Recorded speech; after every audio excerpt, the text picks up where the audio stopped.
के गर्नुपर्छ गार्निस मात्रै हो। यसमा वासाबी खारी मायो दिनुपर्छ हो।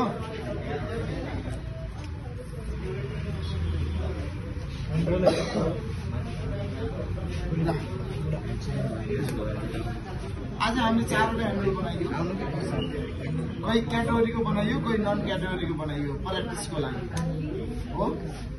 यसको क्याटेगोरी छैन, यो प्र्याक्टिस मात्रै हो। यसलाई चाहिँ हामीले मुलाको निग्री भन्न मिल्दैन हो। यो प्र्याक्टिसको लागि डेमो भयो र यो निग्री पर्फेक्ट निग्री छ लागेपछि।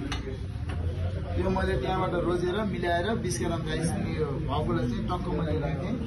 1%मा 4वटा जान्छ हो। 4वटा 1%मा जाने भएपछि के भयो त यो, यसको सेप चाहिँ छ नि स्नेल जस्तो हुनु पर्यो कि, अलिकति माथि उठेको, अलिकति लामो हुनु पर्यो। यो सबैको मेन्टालिटी एउटै छ होइन त, छ नि। अनि गुनकानमा पनि 4 पिस मात्र जान्छ, टेमाकीमा पनि 4 पिस मात्र जान्छ, निग्रीमा पनि 4 पिस जान्छ, तर यो भए पनि 8 पिस जान्छ, टेमारी भए पनि 8 पिस जान्छ।